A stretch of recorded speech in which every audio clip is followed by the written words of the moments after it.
7, 8, 9, 10, 11, 12, 13, 14, 15, 16, 17, 18, 19, 20, 21, 22, 23, 24, 25, 26, 27, 28, 29, 30.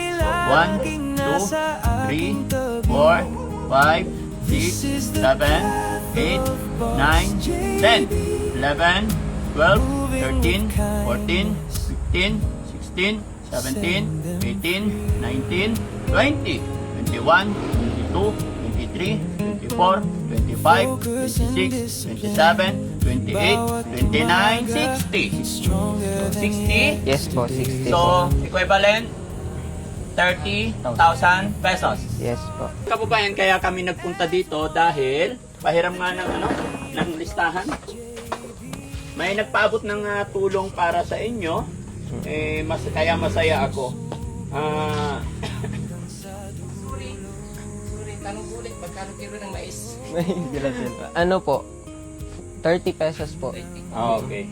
Si Ma'am Arlene Abad. Naalala nyo si Ma'am Arlene Abad? Yes, Nagpadala na siya nakaraan pa nung bago pa lang tayo. Opo, sir. Sila yata yung nag-utos sa akin para bumili ng gas stove. Opo. Yun. Naalala ko yung ano yung Oo, pangalan. si Ma'am Arlene Abad. Ma'am Arlene Abad, eto, nandito na naman kami at ako'y magpapasalamat po sa inyo ng lubos sa walang sawa suporta ninyo sa pamilya Reyes kila Teacher Sally. Medyo wrong timing nga lang po kasi si Teacher tsaka si Tatay Simon is nag-rolling po sila, no? Nagtitinda po sila. Pero ayaw ko na sayangin ang pagkakataon na ito. Mapapanood naman ni Teacher at anak din naman nila to. Kaya ibibigay ko na po yung tulong pinansyal na pinapaabot nyo sa pamilya. Babasahin ko lang po yung message ni Ma'am Arlene Abad. Ayan. Para sa family Reyes, itong pera na ito ay nalikom ko sa mga co-workers ko, staff of Kiline Galan of State Washington through the initiative of Arlene Terado. No? Yan po yung mensaheng binigay sa amin. Ay binabasa ko lang at lahat po ng request or kagustuhan ng mga butihin nating sponsor, yung siya rin naman ang aking sinusunod. Sila po ay nagpadala ng 30,000 pesos. Opo. Malaki! Sobra laki na.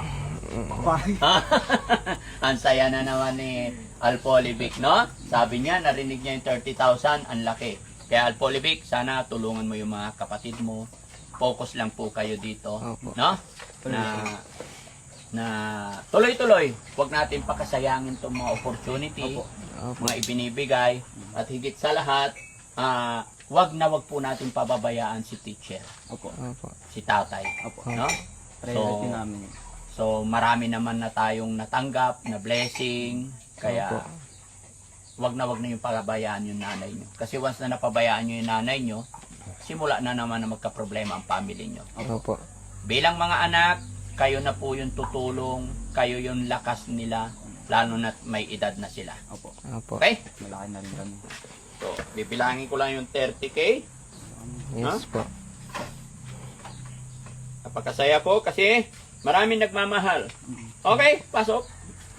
Pa-change po. Magkano nakuha? 85 ang nakuha. Ha? 85. Ayan, marami Ay, na well, po. 2 kilong mais. Dinala ni mama ko yung barya. Magkano nakuha? 85 pesos. 85. May panukli ka? Pwede kong palitan. Ayan, salamat po. Salamat. 500. Yes po. O, bigay mo yung Bigyan mo 400. ko ng 15. Yes po. Ano? 400 sa 15. 400 sa 15. Meron na. Oh. 415 pala. Yes. Yes po. Wait po. Papa. Bilangin mo mabuti ba? Kasi binulsa ko yung yung Siguro, yung kinuha ko yung nasa kaha. Kaya pinagbubulsa ko muna po yung barya. Ito po. Salamat po. Thank you. Ay, oh God bless. Okay, kumusta ka? Dito ka, upo ka. Bibilangin ka, no? 1, 2, Dito ka po. Dito ka. 3, 4, 5, 6, 7, 8, 9, 10, 11, 12, 13, 14, 15, 16, 17, 18, 19, 20, 21, 22, 23, 24, 25, 26, 27, 28, 29, 30. Okay? Ayan. Yan, Paul. Narinig mo ba yung usapan? Yung sponsor natin, si Ma'am Arlene Abad, nagbigay po siya sa inyong pamilya ng 30,000 pesos para sa family niyo po, no? So, lahat kayo po ito. Walang binanggit basta family Reyes. Yes. Kaya sana iabot nyo na lang sa inyong nanay, tatay. Mabibigla sila kapag nalaman nila yan. Bakit? Yes po. Kasi di nila alam yan. Nasabi ko na po. Ay, nasabi mo na. Nasabi. Na ano? Yes po, kasi actually si Ma'am Arlene Tirado po. Oo. Ano po, nakwento niya na rin po yung buhay niya. Kaya nung narinig ko po iyan, parang natouch lang ako kanina. Kasi yung kwento ng buhay nila is mas matindi pa po sa amin. Kaya ganun po siya. So nakakausap nyo pala sila? Yes po. Ang, Okay, very ang una niya pong nalapitan si Kuya Aljon. Nakaraan pa po. Tapos nung sumunod, parang sinubukan ni Ma'am Arlene na lumapit din po sa akin. So, yun, very good. nakausap ko po siya. Tapos nalaman ko rin yung istorya ng buhay niya, kung paano siya nagsumikap, nakapunta sa US, ayun po.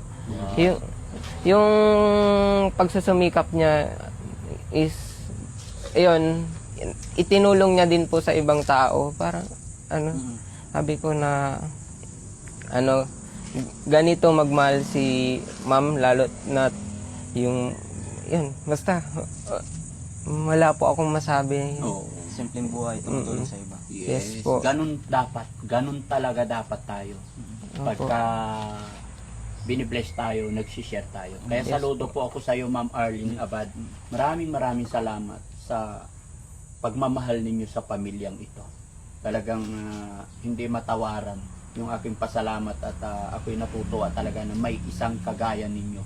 Sana dumami pa po ang kagaya ninyo dahil ito'y napakalaking bagay, napakalaking halaga talaga ninyo para sa pamilya. Makakatulong to pambili ng gamot, pambili ng mga pangangailangan nila rito sa bahay, pandagdag puhunan pati. No? So, RJ, bilangin ko para sa'yo. So, magawa ka na yan. Ako na malaki.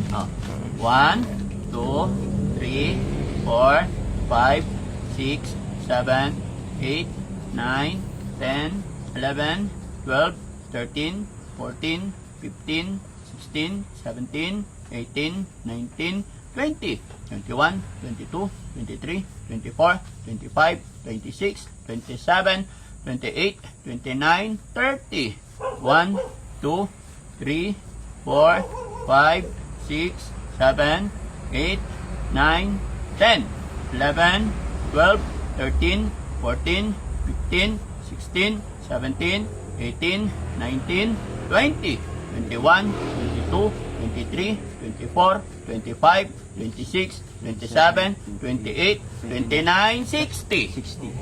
60? Yes po, 60 po. So, equivalent 30,000 pesos. Yes po. Okay? Tama? So, ano Tama masasabi mo kay Ma'am Arlene? Salamat tayo. Maraming salamat po sa mga tumulong, lalong-lalo na kay Ma'am Arlene, tapos kay Daddy Frankie at yung mga kasama nyo po, Ma'am Arlene, na nandyan sa US. Lubos po ako nagpapasalamat sa inyo dahil itong binigay nyo pong tulong sa akin is makakatulong sa magulang ko, sa kapatid ko, kuya ko, at sa sarili ko, lalo na sa pag-aaral ko at sa groceryhan po namin sa pagtitinda. Makakadagdag puhunan po ito. Lubos po ako nagpapasalamat sa inyo ng sobra. Walang sawang pasasalamat. Sana'y pagpalain pa po kayo ng Panginoon at gabayan pa po kayo palagi sa inyong lalakaran. Sana'y itong binigay nyo pong tulong sa amin is balang araw ay makatulong din po sa iba. Yun lamang po. Maraming salamat. Si Polivic naman. Yun ako din sa nararamdaman ko, isipat at buong katawan ko, na lubusan din ako nagpapasalamat sa simula ng day 1 kay si Kuya Sting na Barangay Tanod, sa asawa ni Kagawad Jennifer na may single na dahilan na nakapunta kay Daddy Frankie, nakalapit kay Daddy Frankie ng unang punta nila, di sila nag-success. Pangalawang punta nila, nag-success silang i-approach si Daddy Frankie at ang team. At si Daddy Frankie din, kasama ang team niya. Yung mga sumusuporta kay Daddy Frankie na nag-abot ng tulong sa amin na dumadang kay Daddy Frankie, na pinagkakatiwala nyo kay Daddy Frankie is malaking bagay yun. Nagpapasalamat ako sa lahat ng supporters ni Daddy Frankie, sumusubaybay kay Daddy Frankie sa amin. Lubos ako nagpapasalamat simula ng day 1 si Daddy Frankie. Nung una, nakita nyo naman, hindi kami okay. Dahil sa nabuong paniniwala ko, nabuo sa pag-iisip ko, puso ko, buong katawan ko. Pero hindi sumuka si Daddy Frankie at nagpapasalamat ako. At ito, okay na po ako. Salamat sa inyong lahat, di kayo sumuko sa akin, sa pamilya ko. Ito, sobrang salamat. Oh, nang galing. Yun naman po talaga ang layunin ng Team Daddy Frankie. Unawain, gabayan. No? Yun po ang lagi kong sinasabi. Ano man ang kahinaan, pagkukulang, andito tayo parati para umunawa, umintindi. No? Si John Paul naman, John Paul! Yumayaman na kayo. Anong masasabi mo? Sobrang papasalamat po ako na sobrang dahil po makakatulong na rin po sa pag-aaral naming tatlo, pati na rin kay Kuya Aljun, papadalhan na lang po namin ng pera pang aral niya rin po. At nagpapasalamat po ako dahil sila, mama ko, nagiging masaya na rin po dahil nakakatulong na rin po sila sa aming gawaing bahay pag kailangan ko ng kunyaring labahin. Sila na rin po gumagawa, marami. Very good. Basta magkaisa kayo, tulong-tulong tayo, ano? Yes po. Ayan. And, Kaya- may sasabihin po ako. Yung request ni Ma'am Arlene Tirado po, salamat po dito sa pera kasi may pang-check up na po kami kay Papa at makapag-take na rin po siya ng tamang gamot. Kasi yung pinagdaraanan po ni Papa ko is sobra-sobra. Magigising po siya ng alas 3, sasamahan ko siya mamalingkin ng bayan, tapos uwi kami ng bahay, mag-aayos kami ng paninda nila Kuyal, tsaka si Paul. Tulong-tulong po kami, tapos si Mama, minsan nagluluto siya and nagpapahinga kasi gusto po namin alagaan si Mama. Yun, pagsusumikap po na ng aming pamilya, lalong-lalo na kay Papa ko, siya yung naglilid sa siya yung tahanan, siya yung ilaw sa tahanan po namin. Ang pahinga niya po, magmula alas 3 hanggang alas 11. Trabaho niya po yan, tapos alas 12 magpapahinga na po siya, matutulog siya ng 1 oras, 2 oras. Tapos yun, hindi mo makikita na nahihirapan na siya. Pero alam ko sa isipan ko na hirap na siya, lalo't na sa kondisyon niya. Kaya lubos po ako nagpapasalamat dahil tinulungan niyo po yung papa ko na, ayun po, gusto niyo po siyang ipagamot. Kaya maraming salamat po. Sana'y gabayan pa po kayo ng Panginoon at lalong-lalo na sa mga ibang manonood na sumusuporta. Yun po. Thank you. Once again po, Ma'am Arlene Abad and Company, maraming salamat po. Salamat talaga sa pagmamahal ninyo sa pamilya na nila RJ, no? Ayan, at syempre, shoutout ko rin po si Doc Dennis Romulo. Ayan, alam ko lagi siyang nanonood at talagang napamahal din siya sa pamilyang ito. Doc Dennis Romulo, maraming salamat. Saludo po ako sa iyo. Hindi lang po sa kanila, lahat po ng taong nagpaabot ng tulong pinansyal, pagmamahal sa pamilyang ito. Lahat ng sumusuporta, sana hindi kayo magsawa, suportahan pa natin sila hanggang sa makabangon sila. At alam ko naman na konting push na lang, makakamit nyo na yun. Kaya kailangan pakaingatan ninyo yung tatay at nanay ninyo. Okay? So yun mga kababayan, mga kabarangay, maraming salamat. May pupuntahan pa ang Team Daddy Frankie. At once again po kay Ma'am Arlene Abad, pasensya na po kung hindi agad-agad namin na ibibigay. Gawa po ng napakarami talaga naming misyon ginagawa. Pero gaya natin sinabi, lahat po na nagbigay, basta may resibo po, ipapakita nyo lang sa amin. Kasi minsan pag dumating dyan, hinihintay namin na mag-email kayo, mag-message kayo.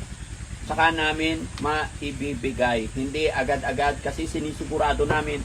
Iniiwasan po kasi namin na may dumating dito and then mamadaliin namin ibigay. Tapos mamaya iba pala nang galing. Kaya kinaklaro namin. Pero wag po kayong mag-alala. Lahat po ng inyong tulong pinansyal para sa ating mga beneficiary. Sabihin nyo lang kung para kanino, include ninyo po yung resibo, makakarating at makakarating. At syempre, kay Ma'am Perla Lagak Bermudez, maraming salamat po. Mabuhay po tayong lahat mga kababayan. God bless po.